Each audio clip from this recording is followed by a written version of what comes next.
आपका मंत्री बड़ी फड़फड़ाहट कर रहा है ना, इसलिए आया हूँ।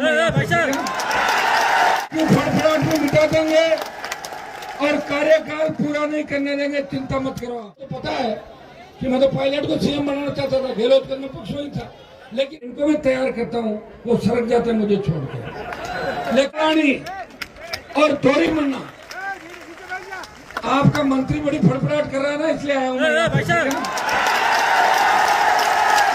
उसकी फड़फड़ाहट में मिटा देंगे और कार्यकाल पूरा नहीं करने देंगे, चिंता मत करो।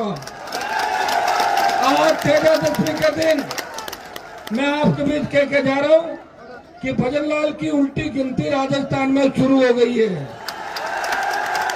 तेजा जी के भक्तों के वोट लेके जो कुत्सित प्रयास किया, एसआई भर्ती, आरपीएससी के अंदर जो पुनर्गठन की बात कही और युवाओं के सपनों को जिस तरह तार किया भारतीय जनता पार्टी ने, वो तेजा जी महाराज की कृपा थी कि हाई कोर्ट के आगे सरकार को नतमस्तक होना पड़ा, नहीं तुम दिल्ली कूच करते।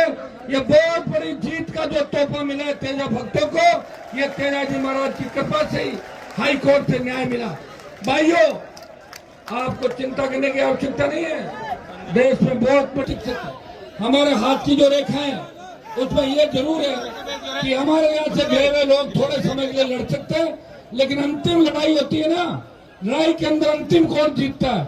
अंतिम लड़ाई तेजा भक्त हनुमान बेनीवाल और राष्ट्रीय लोकतांत्रिक पार्टी जीतेगी राजस्थान के। और मैं विश्वास दिलाता हूँ। उसके बाद जिस तरह से गहलोत ने आरोप लगाए, आपको तो पता है कि मैं तो पायलट को सीएम बनाना चाहता था, गहलोत करने पक्ष में था, लेकिन पायलट ने भी क्या भ्रष्टाचार किया, मिलकर आप लोगों को मानेसर जा रहा, कोई कहीं जा रहा, सारा भ्रष्टाचार राजस्थान में। कितना सीधा राजस्थान था हमारा, महिला उत्पीड़न में 1 नंबर पर आ गया राजस्थान। सबसे ज्यादा पेपर लीक की घटनाएं हो रही है। दिल्ली हम जाते हैं, बाहर के एमपी कहते हैं कि साहब हमारे बच्चों को डिग्री नहीं मिल रही है, कोई राजस्थान से डिग्री दिला दोगे क्या? फर्जी डिग्रियों का गढ़ बन गया राजस्थान। और विश्वास दिलाता हूँ, सबको ठीक करेंगे। जिन ने बदमाशी करी है, समय लग सकता है, लेकिन हनुमान बेनीवाल रुकने थकने वाला नेता नहीं है। कई उतार चढ़ाव देखे, कई दौर देखे। मुझे तो ताजाराम जी प्रधान जी वो जमाना याद आ गया जब धर्मेंद्र मुझे हराने के लिए टंकी पे चढ़ गया था 2003 का, कि मैं तो नीचे आ रहा हूँ, नहीं तो हनुमान को हराओ। लोगों का ठीक है, धर्मेंद्र पढ़ नहीं जाए, जाटो मुझे उसका नाम था, 2-2,500 वोट से मैं हार गया। तो भाई मैं तो धर्मेंद्र, हेमा मालिनी से लेके तमाम देश के बड़े नेताओं से लड़ लिया और आपका डंका देश में बजा दिया। जब मोदी तीनों कृषि बिल लाया था, तब उत्तर प्रदेश, हरियाणा, दिल्ली, वहां के हमारे नेताओं की जंग लग चुकी थी। तेजा जी के भक्त हनुमान बेनीवाल ने उनके कहने से मोदी की सत्ता को ठोकर मारी और सड़कों पे आपके साथ रहा और किसानों को न्याय दिलाया। जब सेना के सम्मान के अंदर अगर हुंकार ललकार भरी, तो जोधपुर में 2 लाख जवानों की रैली करी, जिसमें बाड़मेर जिले से लाखों हजारों की तादाद के अंदर आप लोग आए थे। मुझे याद है कि सेना का सम्मान में हम दिलाएंगे। जब पहलवान बेटे तकलीफ के अंदर थी, उनको न्याय दिलाने, अगर इस देश का पहला कोई किसान का बेटा उन बहनों को न्याय दिलाने गया, वो नागौर का सांसद था, जिसने हरियाणा की पहलवान बेटे को न्याय दिलाया।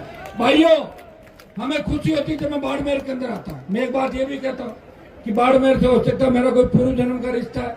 हाँ, ये जरूर है कि मैं जिनको भी तैयार करता हूँ वो सड़क जाते मुझे छोड़कर, लेकिन मैं और तैयार करूंगा।